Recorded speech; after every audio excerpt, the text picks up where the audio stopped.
Welcome back to the Social Distance Podcast, guys. Bit of a show all over the show. Bit of a show all over the show. Bit of a show all over the shop. Shop all over the show. Case in point, what I'm saying Ducks right now. and Like, share, chickens. subscribe, enjoy the show. Let's just run the intro and wing it like we always do and see what comes out of it. Let's get ready to rumble! Front kick. Just getting bored and dance move chat. My radar's going pretty hard at the moment. I think we should. Will you shut up, man? That escalated quickly. We're going to need to get some more qualified guests on this show, eh? It's taken me a while to recover from that comment that George said off air before we started recording. He's sharp today. He's on a good one. We've had a shocker this morning, eh? Yeah, take I've two. already had a domestic violence incident with my laptop, but she's going good. Yeah, the wheel of death. You survived. Fucking wheel of death. I'll tell you what. I've been wanking on about my new laptop. You guys who are watching on YouTube channel might notice how crisp my camera is. Well, it won't be because you keep wanking on your new laptop, mate. I mean, Just not that's getting what the happened with the words old right one. today. Not This getting was happening with the words old out. one. Yeah. That fucking Browse and blue on your old lappy. that IOP key is just merged into one. What's an IOP key? Yeah, the key's IOP. Oh, mate. yeah. It's late here. Yeah. And you're hungover. A little bit. It's hard Yeah, to I caught push it. through this late at night when you've had a big one the night before. Yeah, but committed to the cause, mate. Left my charger at the office. Realised about half an hour before the show, and it was one of those things where you're like, I can't do the show without the charge. So I had to fucking go on the car, go back. And then it made me think, like, all right, that was half hour from like losing something. The worst one I remember growing up was, remember new release videos? And if you had those overnight charges, that's when like families could literally fall apart. You know, if you fucking $10 a night. We were driving to Melbourne once as kids, and we got to Traralgon, it was like 50 minutes down the road, and there was a new release under the front seat that we forgot to drop off, and Dad had to do a U-bolt. So it was like 2 hours out of our way driving to Melbourne for this family holiday. And oh, fuck, that caused uproar. That used to put the fear of death into me. I remember when I was young, like my mum even was talking about this like last year when I was home, that I used to not want to go to school because I'd lose like a library book, and like I'd get so much heat from the librarian, and there'd be like, you know, these real like aggressive, like, you know, this book is now 6 weeks overdue and you've just lost it. And It's gone. you're treading water. And I knew like we'd have like Thursdays would be like, you'd like Thursday afternoon as like a 7-year-old, you'd go to the library and you'd cash in your old books, get new ones. And I would just pull sickies because I'd be like, it's like, Can't face it. it's like you owe someone money, you know, like you owe the mafia money and you're just dodging them. And I'm just trying to dodge this librarian. She's just putting heat on me for like Pooh Bear. Fucking The best thing about like the library and the video shops like Video Easy or what Blockbuster Video Blockbuster. was like they didn't have any systems in place. It was a different era, you know. Like nowadays, you got a credit, you fucking paying a deposit, you got a credit card number down. Like you can't just you can't rent a car for a week and then just never come back with it because I just take 40 grand out of your account. Yeah, But like exactly. Video Easy, like I remember going in there, like I hadn't been in for a few years. This was right at the end of Video Easy's any video store's lifespan, basically. No, I tell you what, Morrinsville still has a Video Easy. The small town where our Prime Minister's from. I was riding through Bullshit. there like last year. I was riding through there. So we did the Nationals in Cambridge and I rode up to like Coromandel. I was riding through, there's a fucking Video Easy and I don't even think I think there was VHSs in there, not even DVDs. Morrinsville, mate. But you Anyway, go in sorry. there and they're like, oh, you've got a video that you rented 3 years ago that you haven't returned. I'm like, well, I don't know where that is. They're like, well, you owe us money for it. I'm like, well, Yeah. I'm not going to I'll pay just it. walk And out the door. the teller's just like, yeah, oh well, fuck all I can do about it. Have a nice day. What do you want to rent today? I almost got in a punch on as a 16-year-old when I was at the video store in Sale. He goes, yeah, you got overdue charge on Rock and Roll Racing, Super Nintendo game. I go, yeah, I don't have a fucking Super Nintendo. Because what's on your account? Well, someone's rigged it up under my name. It fucking wasn't me. We had to rent a car the other day. So I was taking our car. It was a big mix up. I wake up on Sunday morning. Here's I'll give you the full rundown. I wake up on Sunday morning. So I've just had this crazy few days, you know. So one of my best mates growing up, we were born a couple of days apart. Known him since I was before I could speak. I knew this guy. And he's playing, you know, rugby over in Valladolid and in Spain, and played for the Spanish national team, and, you know, whatever. Great mate of mine. We played rugby growing up together. And he's getting married. So I'm driving over to his wedding. I'm a testigo, so I get to wear the full full tails, you know, the penguin suit. Oh, we got to this last week. Yeah. So anyway, 7-hour drive, 8-hour drive, whatever. Get there. Unreal wedding. But, you know, Spanish weddings are late affairs. I mean, we sat down for dinner at, I don't know, 11 o'clock. And anyway, next day, drive all the way back. So Saturday, drive all the way back to Girona, get in late, watch the All Blacks lose. Wake up the next morning going, well, I've got one day in Girona, got a bit of a hard training session, but I've got a day here to sort my shit out. And I'm waking up and I'm like lying in bed looking at like the WhatsApp group for the Tour de Lan race. And I'm like looking at it and I'm going, shit. It's like the expected arrivals. And it was like Group Bennett Gibbons arrival 5 p.m. Sunday evening. And I was like, what day is it today? It's like, fuck, it's Sunday. So I was like, they made a mistake here. They obviously mean Monday. The race starts Tuesday. It's 5-hour drive, 6-hour drive. And so I was just like, message Ryan like, haha, imagine if this was right, you know? And then he's sort of like, yeah. And then we were like, we better check, actually. So we rang the director like, hey, just double checking I'm coming in tomorrow, eh? And he's like, nah, today. Fuck. So anyway, I don't have a car. Caitlin's coming in from Norway. She's racing in Norway. It's just a big mess. Can't change so we were going to rent a car, drive from here, but we can't change the rental car. So I end up taking our car. Anyway, the point of all this is getting back to the video easy thing. So Caitlin, this is a good time to reflect on that comment you said just before we started the show. You think you got your ducks in a row, but they're chickens. Chickens. They're all chickens. And so she goes and rents a car to drive. She's going up to Andorra. She's renting it from Girona, driving up to Andorra. And she gets to the chicken, and the guy's like, where are you driving this car? And she's like, to Andorra. Well, you can't do that. You can't say that, Caitlin. And then he goes, well, you know, it's 20 euros a day extra for being in Andorra. Crossing and borders.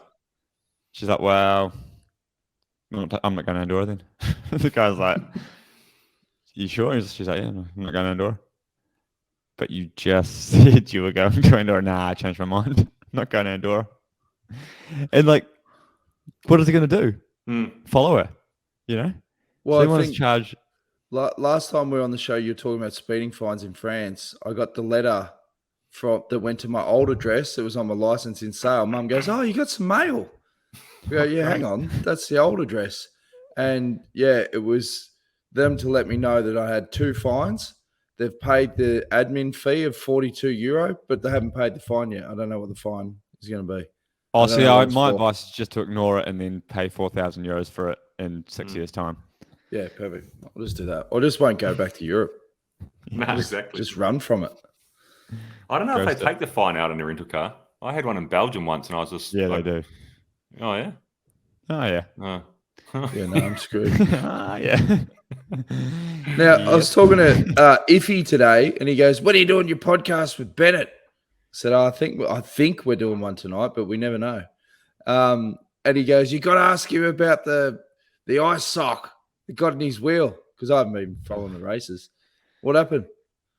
Well, firstly, so this race I ended up at Daewoo, you know, this rigmarole. I got to the race, and the first thing that happened is I went to sign on and realized I can never ever come back to this country because everything, my life was good. You know, I was sitting on the bus, legs are good, feeling pretty confident about the race. Step out, jump on the bike, roll a sign on, and you'll never guess who was there. Poster man. Bullshit. Fuck, and do you know what? He's like on the bright side. Well, on the bright side, I was like, well, at least I didn't kill him with COVID. Yeah. So that eased a bit of my conscience. But on the dark side, I think he's at the end of his work with me. He didn't even wave, nothing. He just death stared me this time. He just Fair went, enough. You know what? Dead shark eyes at me, and just watched me roll through the car park and just gave me like the stare the whole way. You know. So he's got Burn. the point. You told him to go the tour and you dropped him like a hot pie, given you probably were coming down with COVID, but still, it's simple like, how you going? Here's a No, I signed gave him a lot of jersey. high going. I just didn't want to give him a skin suit for a poster of myself from 6 years It's ago. not even about giving the skin suit away. It's just about receiving the poster. Yeah, it's more the fact that what am I going to do with He can the have poster? the skin suit, but I don't want the Yeah. poster. I just don't want the poster. I reckon So you you should started off I with a reckon you should get shocker the then. poster. Get the poster and we'll give it away to some unlucky listener somehow. Should we, see if we can palm it on. See how If far we anyone can writes a make it go. negative comment, we'll just send it to them. I don't think you're going to get the poster. I think you've pissed him off. I think the poster's it's gone. Oh, I I reckon reckon he burnt it. No, I reckon a sly backhand of a Dossard or a used gel or something. He'll be back for the poster. What happened to that Alfredson jersey we were supposed to give away? Oh, I've still got it. We should give it Okay. away. Yeah. I didn't get it signed. They weren't allowing people to sign for COVID. We weren't allowed to get scribbles. So, This ice sock was a bit of a mare, though, wasn't it? yeah, what It happened? was weird. Well, I was riding along, and I was like third wheel right at the front of the race, and one of the guys in front of me just pulled his ice sock out and threw it on the ground.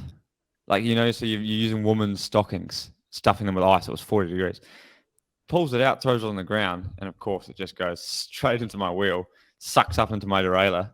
And then I start getting and I didn't really know what had happened, because at first I was like, I could pedal halfway from like 12 o'clock to 6 o'clock would be fast. And then from 6 o'clock up, it was jamming. And I was like, oh man, this is shit. And then something sort of went pop. And then I was like, oh, I can kind of ride, and realized I've got no gears. But then by the stage, the race was on full. So I just suffered it out, rode up this hill at 50 RPM. And I was like trying to call for a new bike. And the car was like, we're about 10 minutes behind you right now. So you try your luck, see if you can survive, which I couldn't. And then my chain, and then on the downhill, you get this suck, the chain starts sucking up. So every time you'd stop pedaling, the chain would fall off. So I was just off the back of the group, trying to get back on, drop my chain, got it back on. And every time you come into a corner, you'd lose the chain. So you come like flying in, stand up to sprint, nearly deck yourself, get your chain back on. And it was just the most hectic thing. And I got to the finish, and I was just like, of course I got an ice sock on my wheel, But And so was it still 2022. stuck in there, like pantyhose the whole time? Yeah, got to the finish with them. But by this stage, I'd munted everything, snapped the jockey wheels, I'd done a full number on the bike. And you couldn't do a bike change because the car was too far behind or something. No, the car got to me like 5K to go or something eventually. But there was just so many people. It was like tiny roads, tiny roads, people everywhere. And then I was just like, you're by the time you're going to change your bike, I was already going. It was all downhill. You just go, just get to the finish now. Did you catch up with the guy who threw the ice sock into your wheel? You said, No. mate, It would have been your ice sock, no? No, I think it was his. I think he gave it this one. Oh, yeah? Or did you give the Yeah. shirt the unzip and it fell out the back? Nah, I was wearing a skin suit. Oh, no, I wasn't. I was wearing a So- KOM jersey. Do you know it what was happened with yours the the whole KOM jersey? time. Alaphilippe flicked me well and proper. So he attacked on this last climb on the first stage. It was a sprint stage, but he went full gas up this little kick. And then I followed him, And then just as we got to the top of the hill, this little KOM line, he went, I don't want to go to the podium. I don't want to wear a super thick Gabba version of a KOM jersey.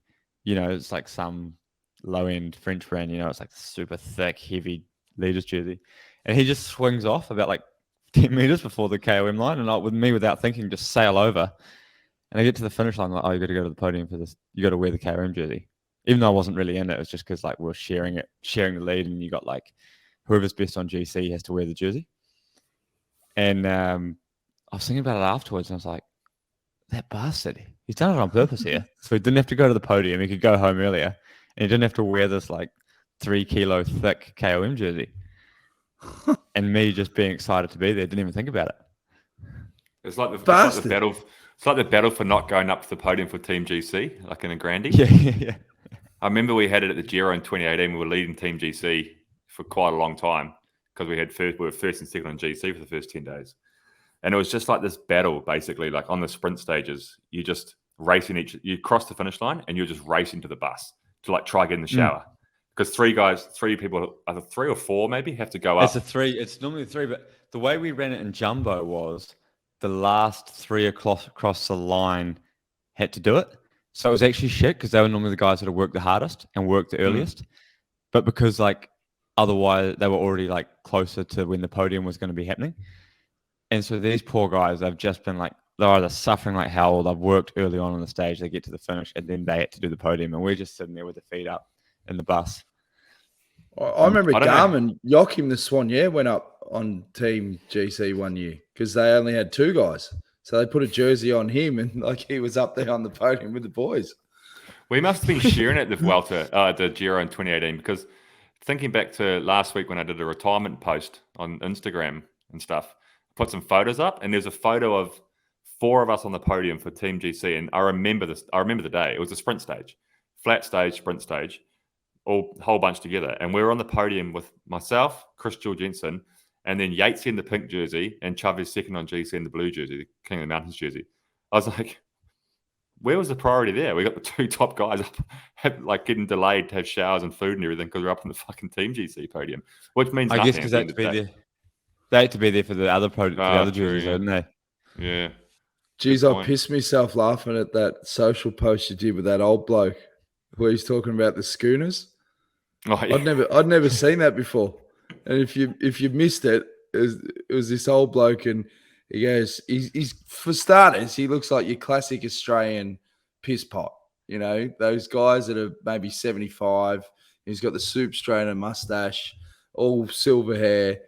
And he's like, wow. Cheeks are red as hell. Cheeks are red. He's got the bung eyes. He goes, well, I can't be staying at home all the time. So I come down here and have a couple of schooners. I was pissing myself.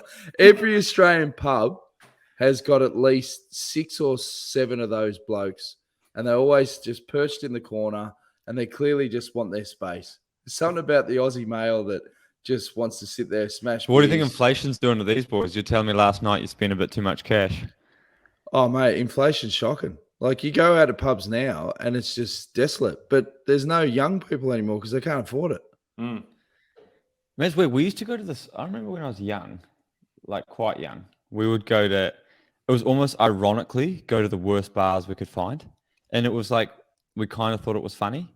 Like there's this one, the Star and Garter in Nelson, and it was like, in Richmond, and it was like Thursday night karaoke, and it would be like a bunch of 18-year-olds with a bunch of like 70-year-old alkies, and that was the only demographics in there. There was just not one normal, and we were there sort of half ironically, but half because actually it was just, you know, like it was only us or them, and there was no dickheads, no 30. There's no people like me now, you know. It was just kids and granddads, and it was a hell of a time. Oh yeah, but now it's expensive, like because it's like this. All that shit's becoming hip. Like there's no safe market anymore. That you go to a bougie fucking cocktail bar, you pay out your ass for a beer, and now you go to what they call dive bars. It's like the scene, you know. Really? And you go there, and it's just as expensive. It's like people who are walking around like, fuck, that guy looks like he's homeless. He's paid $300 for that t-shirt. To look like that, you know, it's a look. We're coming to. It's good though because then it means like no matter what your look is now, at some point, if you keep the same look the whole way through your life, at one point you're going to be in fashion. But you know, another thing that shits me is when you do go to these fancy cocktail bars. We went to one with Demers in Paris. It's trendy to give you fuck all booze. Like, you know, when you pay like €18 and it's in this like glass that's, you know, this big shape. And when you get down to it, it's like 150 mils. Yeah. You're like, fuck, I paid €18 for that. Put it in a bucket. Like, where's the value? You need to go back to Thailand where you're just literally getting buckets and bucket half the people, 50% of the people are waking up blind because it's just pure ethanol. Yeah. Did you ever have this kid?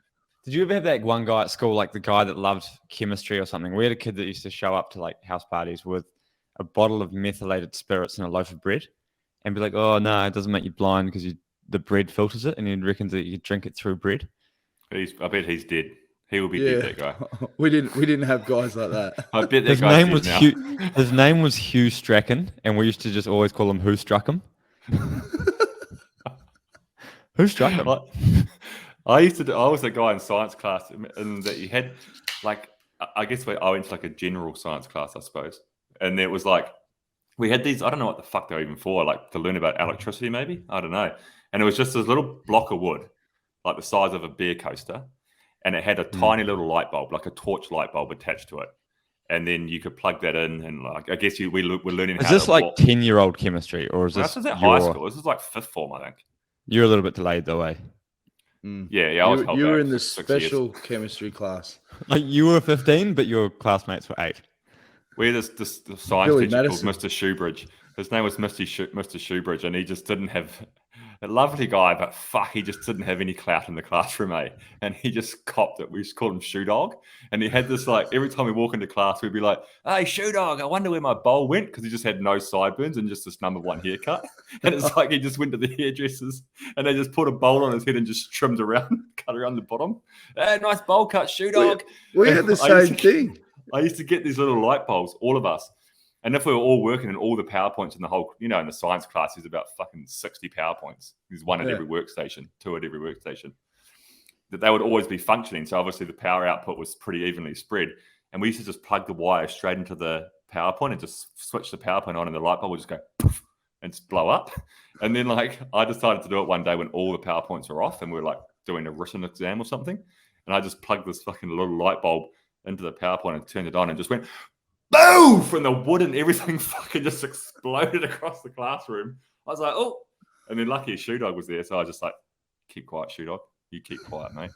Shut up, Shoe Dog. We had the same thing. We had it's always like the woodwork teachers, or the ones that are just there because they're good at making fucking pencil cases. No, woodwork teachers are always alcoholics. That's a prerequisite to be a woodworker. Well, he did have pink cheeks. Red cheeks, just sitting there with a nursing a hangover, just going, But he couldn't control trying to teach people not to cut their fingers off. Actually, I don't fucking care. He's always like, they're always paranoid about the bandsaw. That's the one that when you get kids near bandsaw, it's like, fuck. Well, for good reason, though. Like, I'm pretty sure I wasn't allowed near a fucking bandsaw as a 10-year-old. No, but this is when we were at high school. But I remember one class, he fucking snapped because, he just couldn't control the kids. And almost on cue, it was a year above me, I heard the story, Andrew Arnott got up in the roof and literally fell through the roof of the classroom like 10 seconds after he gave him this spray about respect. Andrew Arnott just fell through the chipwood. I love relievers with just no clout, I reckon. So we had this reliever once, and you know him, Bewls, and he was a guy that I was actually racing against. He was one of our best cyclists in New Zealand at the time, and he just walked. And I'd been racing at the club with him, and I didn't even know he was a teacher, and he walks in as our reliever to chemistry one day. Oh, fuck, this guy's relieving. Okay. Anyway, no one's listened to him. And he just didn't give a fuck. And he goes, "You guys know what you're doing, right?" And everyone's like, yeah, we know what we're doing. And he sets up the rollers with his bib shorts on and just does an erg session as he was meant to be taking the class. What a legend. Everyone's like, "Is he your mate?" I was like, well, did you guys do home economics where you used to do baking and stuff? Yeah, I did home economics. I love home ec. I got an after school detention for licking the bowl. I was told not to lick the bowl, and I couldn't help it. We were making like chocolate cake or something. I just went again, and that was it. After school detention. I got kicked out of English class once. I used to clash with my English teacher at high school massively. Didn't like her. She hated me. I was a sports person who used to get the question like, "Well, what's going to happen when you fall off your bike?" And rah, rah, rah. And she'd be like, "What are you going to do? You can't make money out of cycling. What are you going to do? Just say cycling podcast. Doesn't work out." And I'd be like, "Well, it's going to fucking work out. So don't worry about it." And then, sell merch. Just real confident. Yeah. Like sell hats. Do you see this hat on my head? We sell them. Sell them to them. You sold out, didn't you? Sold out of them. Bet she's fucking bought one. And Jeez, you've turned to a real arrogant shithead, haven't you? Where's this swagger come from? And you're like, oh, I've retired now. Mic drop. Fuck you. Boom. Can't fucking spell 2 words, but Yeah. You can't speak. sold a bunch of hats. Spelt the name, spelt the logo wrong, but You can buy these hats now, though. Everybody, it's they're back in stock. the hat with the logo. It's a new hat, merch drop with the Social Distance Podcast logo on it. You can buy them on the store. How's the reaction been to your retirement spiel? Bewls, you had good. a few offers. Haven't heard from the English teacher. Chemistry might move into, you might be a Sparky. Yeah. Go to Fine, erg what? sessions. Go Oh, ride man's the a erg Sparky. sessions on Maybe I'll go take the business over. Yeah. Still got the old Ute, the beauty wagon. It's done 500,000k. Love it. Do you reckon you get that 10 million? Fuck yeah. It's my summer vehicle. I mean, it's going to take a long, long time if I'm only going home for summers, but Dad doesn't drive it anymore. He just parks it up for when I come home because he probably wants to get rid of it. I think he's been wanting to get rid of it for about 15 years, but I won't let him because of the sentimental value to it. It's a beautiful, beautiful machine. Takes a bit of balls, I reckon, to be a Sparky. Like, you've really got to know your circuits. Oh, yeah. Yeah, you want to be qualified when you're working with electronics, electrics. I reckon.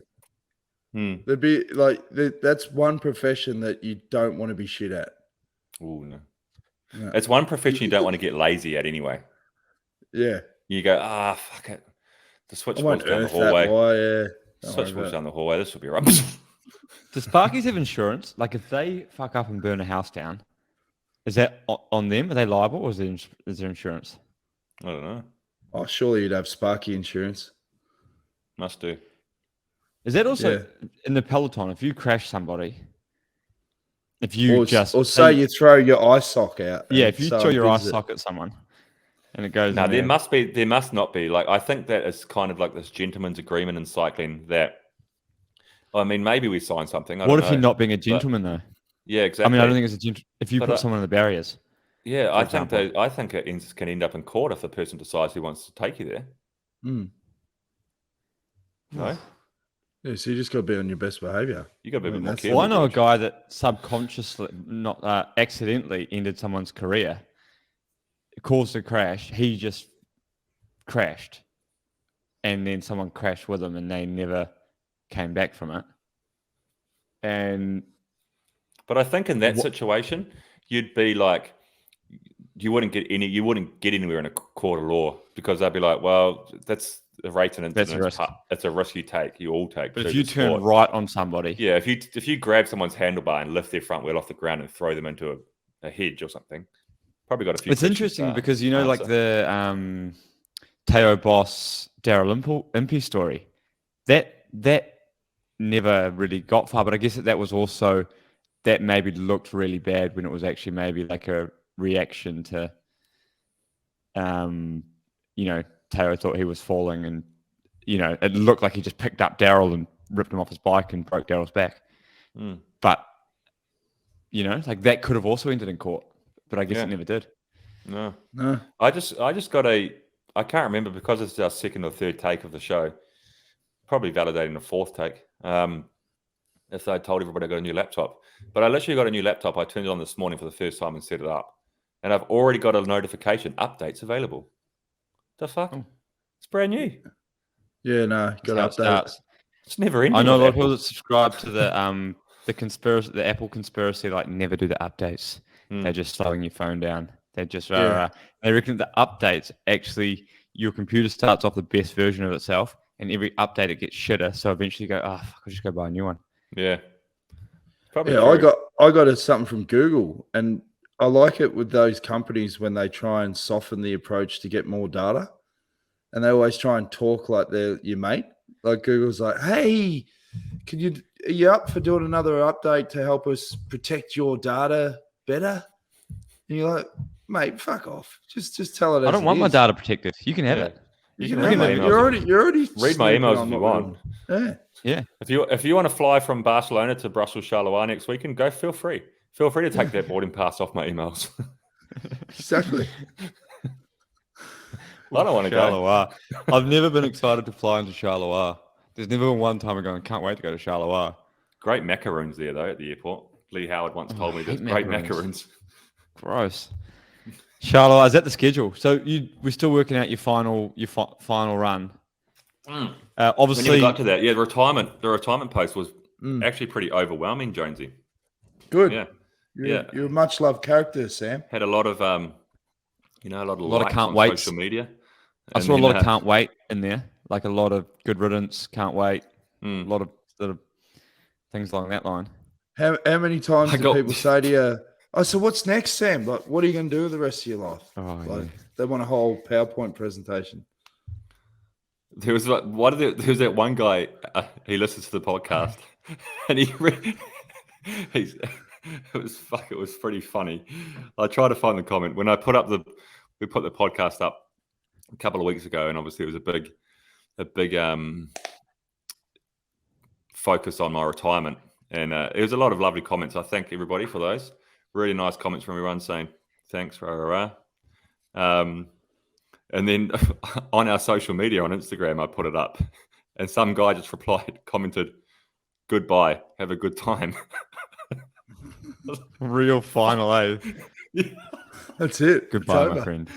Yeah. Goodbye. And he said, "Goodbye, my friend." Yeah. Pretty funny. And I was like, oh. But no, it's well received. I had got a lot of nice messages on the post itself, but also a lot of people gave me a call, sent me a text message. People that you wouldn't really expect, that was quite cool, I thought. Yeah. So I'm trying to plan it. Hannah's on me. She's on me about having a retirement party. And I've kind of been swinging in roundabouts about what I want to do. Like a few months ago, I was like, when I retire, I'm just going to fucking drift off into the abyss, Maybe have like a dinner with 10 or 15 good friends, nice, open a few bottles of wine, tell some stories. And then it kind of got to the point, I could like get a venue and have like some music and get like, have a proper like layer up. And then I was like, okay, we'll start writing down a list of people that, a really vague, like a real expanded list. I'm going to have to cut it down because I got to 166 people. And like, I was like, oh, it's probably too many. So then I started going through it, and I'm going to be able to get rid of 100. So if you listen to the show and you don't make the cut, you may well have been in that 100 that got cut. So don't feel bad. There'll be a lot of people standing outside, eh? You have to hire a big bloody shed in Girona. No, there's a couple of places that would be good for it. So I might do it, but it's going to be a busy off season. There's a lot going on. You've got weddings and all sorts. So let's see. Might just end up at the nice bottle of wine with 10 or 15 good friends. You coming out for the Worlds, GB? Yep. I'm not doing the Vuelta, so obviously neither is Bewls, I guess, because that would be traveling tomorrow if we're going to that. So yeah, I've got a pretty new end of year for me. I've never not done the Vuelta unless it's been a conscious choice. It's quite so normally I'm like, okay, pretty much every year I've done the Vuelta, and then you build up to like the Italian classics, and it's actually my favorite way to end the year. But so this year I'm doing a bit different stuff. So I'm doing like German tour, Canada, and then I think I'm going to go straight from there to Worlds, I guess. But there's a lot of logistics when you ride for New Zealand. A lot of logistics involved because we've just got no money. Yeah, you've got no money. Got to race. You've got to race, and you've got to hand the bottles out to yourself. Yeah, and you've got to get there and pay for your accommodation and your flights and your rest of it. So I mean, I'm not too worried about that. I understand it. They got no money. There's nothing else they can do. But it's just there's a lot of moving parts, and when you're trying to get 2 bikes, wheels, kit, everything from Canada to America there's just so many moving parts, and I got to sit down and work everything out, and it's been on my list to do. But I was just waiting to triple check I wasn't doing the Vuelta before I put that into motion. But those Canada races are awesome. They were always what was my the favorite. question again? Are you doing the Worlds? And we haven't got the answer yet. No, but this is what I was going to say. Is the thing, the interesting question. The question it raises though is this, right?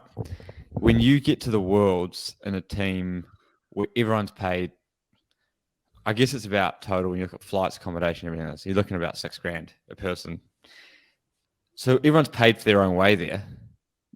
How do you then ask someone to work with someone else. Mm. You know, oh, you've paid $6,000, come here and help that guy. So ultimately, you go, oh, everyone, you know, like it's not you can't ask someone. I would never ask someone that's paid all their money to pay for themselves to get there to help me. So Bewls is actually kind of right. Like you do have to go get your own bottles. You do have to, you know, you do have to get your way to the front. You do have to do all this stuff. And at one point, you start going, "Fuck, is this logistically possible to get a result if I'm trying to run all these fronts? Because I'm not going to ask my teammates to do it because they're paid just as much to be there, and they're obviously going there because they think they have a shot to get a result as well." Yeah, well, maybe they're going because they feel like this is an opportunity for them to be able to go, because there's like the selection pool is much smaller this year because a lot of people have said they're not putting their name in for selection because they don't want to pay or for whatever reason. I'm one of them, and mainly because I don't want to pay because I'm going to pay to pretty much DNF. But if and I guess if you were to flip it, and if you said to me like, "Fuck, I really want you there to help me," then I'd probably be like, "Well, maybe you need to pay for me." You know, obviously that would never happen. But I reckon there's a situation now where maybe some young guys who maybe normally wouldn't be selected for the Worlds, who are going to be able to go this year. Have they announced the team? They haven't announced the final team. No, but even if they're paying their own way, that's cool for them to help you.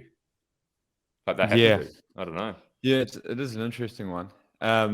You want to get the guys that are already back in New Zealand, and that it's not a bigger logistical problem. Because if it was the Europe guys going back, you'd be fine. I was just suddenly realised that we completely haven't talked about Aaron Gate yet, and wasn't he meant to be on the show? Yeah, that's what I was going to bring up. Yeah, I was just about to segue into New Zealand performances. Well, because we've got a lot of good guys that could ride Worlds, but Aaron Gate being one of them, but he's not on the show. So, well, this is what happened with Aaron Gate: is that I said that I'd get him on the show without ever having to ask him, but only because I was confident he would. He's a great guy, Aaron Gate, good friend of ours, and I asked him. Well, I didn't ask him actually. I heard secondhand that he was racing today, so I didn't bother asking him. He's actually currently racing in France while we were recording this. So unfortunately, he wasn't going to be an option.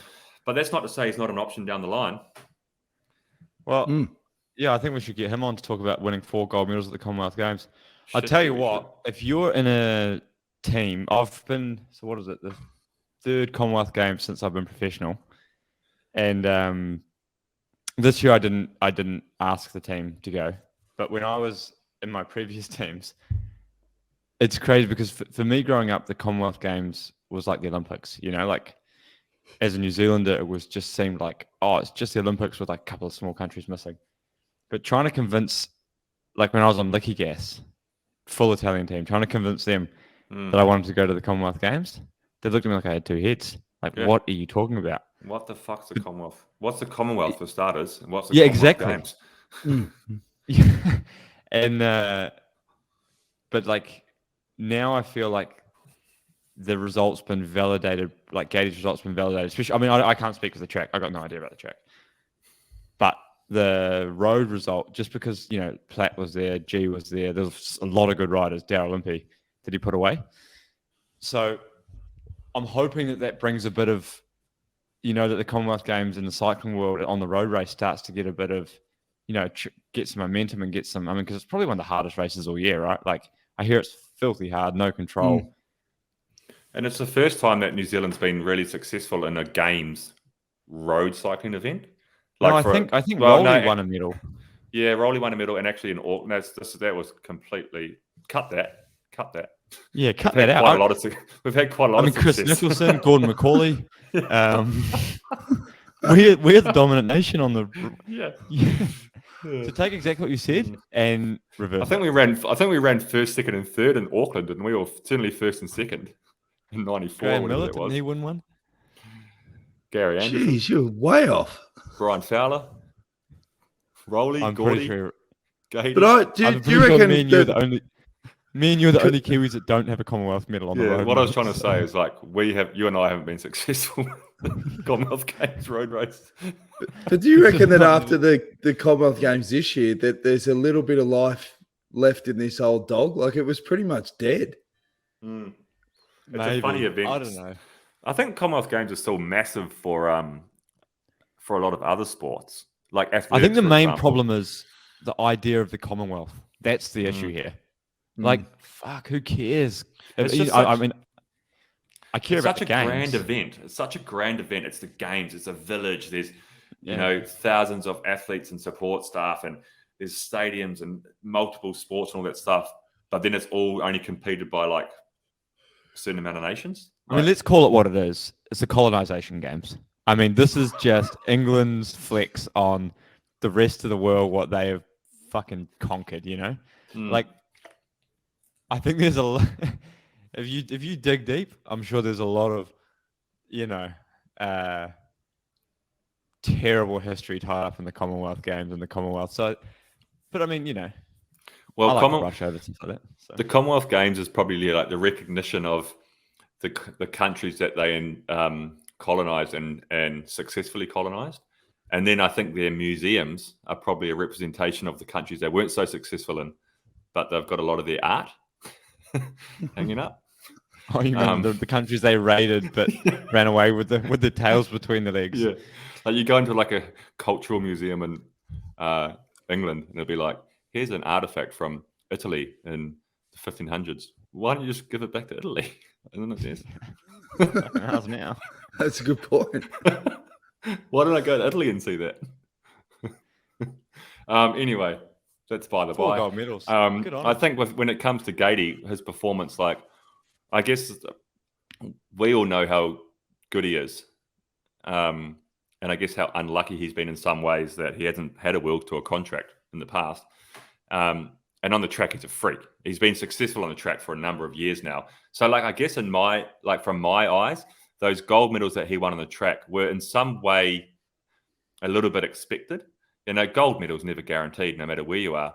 But like, I would have been surprised if Gatey didn't win 3 medals on the track. You know, because he is one of the best in the world at those disciplines. But winning the road race for me was pretty amazing. Because do you think it's was the an course event that could double over though? Like, I mean, it's the best possible option. A flat, pretty short race. Yeah, but like he's come off a track preparation. He was, and then he was in a breakaway of, I think, essentially for the whole day of 15 bike riders, and he was like one of the few guys with him and G and Plappy. They didn't have any teammates, you know. Like all the other teams, like England had 4 riders in there. Like he was up against it. He had to close, like when guys attacked, he couldn't say to his teammate, close the gap. He had to close the gap. And then he had to follow the next move. Then he had to close the gap. Like he had to do it all by himself and then still win the sprint. I think, showed his ability across the board and like how good we all he's know going to he be is. Professional next year. With Black Spoke, yeah. Yeah. Wow. So the whole team are moving to Pro Continental. So that's actually massive for New Zealand cycling, really. First ever, eh? We've never had a Pro Conti team.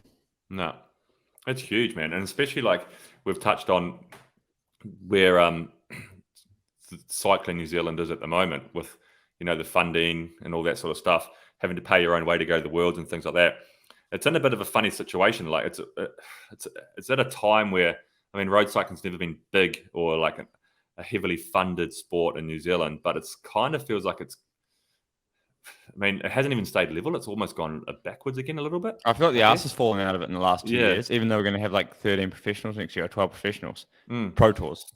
So it's so cool that Black Spoke is coming on, a Pro Continental team, New Zealand roots, New Zealand registered, New Zealand funded, all that stuff. Like it's actually huge for cycling, road cycling in New Zealand, because it's a pathway now for New Zealand bike. But we say the arse is falling out of it, right? And you're right, you're 100% right. That is now the new pathway. But the arse has fallen out of it largely because of, you know, there's been look at the beating Bike NZ's taken in the media, you know, about bullying allegations and this and that. And you just think like, you know, and obviously the funding loss. I mean, okay, the Olympics weren't great for anyone, but like,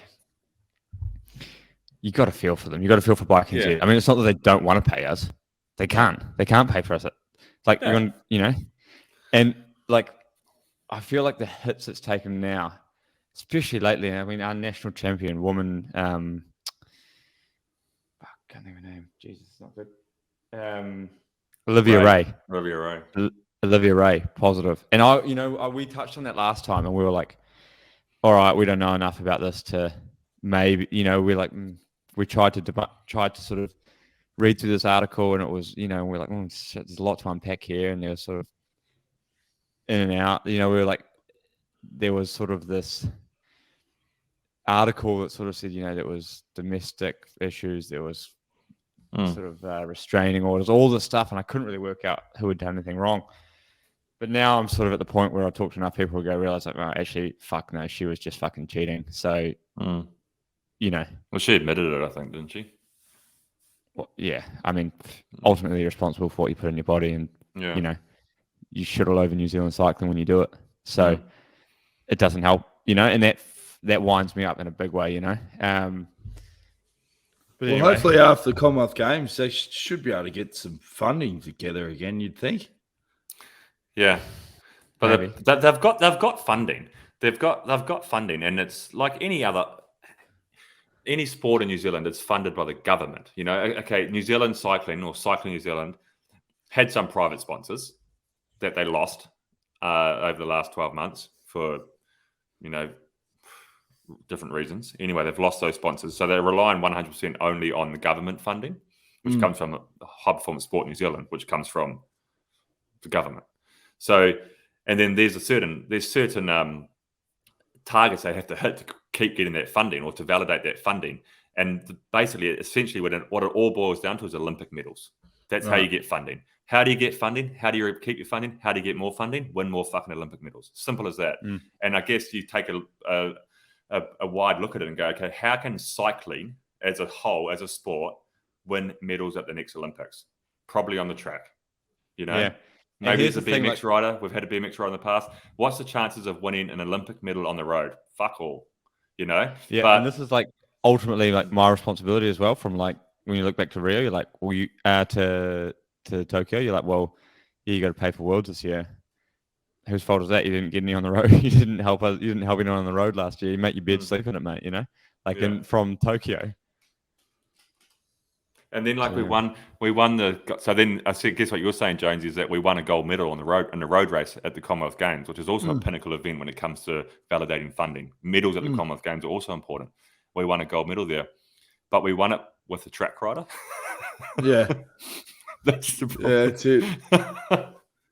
They should just go sling him a bone, give him some cash. Like, there's some hope in there, guys. We can get it back to the top. Yeah, and continue the success that you were talking about before of all those road champions through the Commonwealth Games.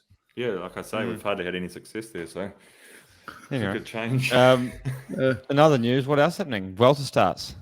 Yeah. Yates, you got to win it. Bewls, what's the inside word? Let's not punish anybody with the curse of the social distance podcast predictions, because everybody we've G'd up in the past has just shat the bed in a huge way. That is true. We did a last whole time special we bet on about how you were going to win the Giro that year. Yeah, exactly. Remember, like the last Tour de France special, we talked about guys that weren't even doing the race. Yeah. What was the Giro preview? Like, that guy's going to be like, hold on, mate, he's not even there. And then like the other guys were all shitting out after like 2 days. So let's not curse. No one deserves the curse of the STTP or whatever we're called. And 2020 Tour de France, we were doing podcasts from the second rest day when you like saying, you guys are going to win the Tour, George. How's it feel being part of this team that's about to win the Tour de France? Yeah. Fucking lost on the last stage. We are a curse. So I reckon, Yatesy's not going to win it. Someone else is going to win it. Or everybody else is going to win it. Everybody else will win the race. There you go. The Mozza. Yeah. Dark horse for me in the Giro is Brandon McNulty. Dark horse for me. Yeah, I mean that's a genuine dark horse, but I think he's up there. It's going to be the Vuelta is pretty much the Giro 2.0, eh? Like it's the same. It's almost the same field. It's Dry, Carapaz, Yatesy, Almeida.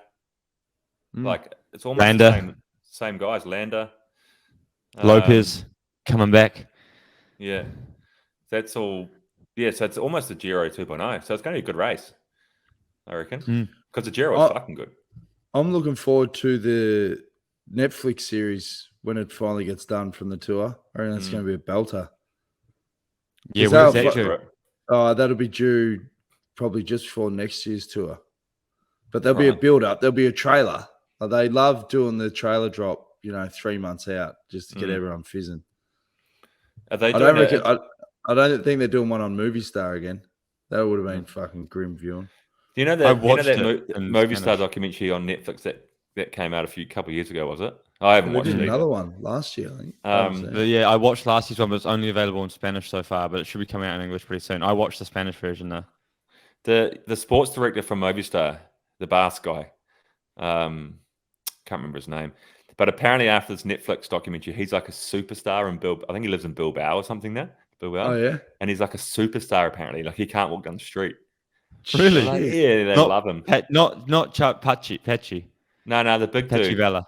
Oh, the big guy. What's his name? Not Eusebio, the other guy. He's Yeah, a laugh. Steve-O used to give me one-liners to say to him when we drive up alongside. We used to get coffees from him in the middle of the race. He's at the a Vuelta. great dude. And I'd He's say a all real these character. Spanish phrases, and in English I was going, "Hey, you wanker, give us a coffee, you shithead." Because I'd say these Spanish phrases, he'd look at me and he'd go, "Hey, hostia." I'd be like, "What did I say?" And Shabby be in the back pissing himself laughing. So it's Steve-O. I loved He's a it. character. He's a good dude. But yeah, they picked a good year for the Netflix doco. Up to date news on this show. Fabio Jakobsen just won the Europeans 30 he? seconds ago. Oh, nice. Good Yeah, on that him. What was a on today. I comeback. forgot that was on today. He's Oh, he's I going missed good. I'm just looking at the finish photo. It looks like Sam Bennett was up there. Maybe Van der Poel, Viviani. That's all I can see. We'll have to get Sam Bennett back on the show, boys. Yeah. Wind him up. Oh, not even close. Demar, Tamelia, Danny Van Poppel. Oh, Jesus Christ.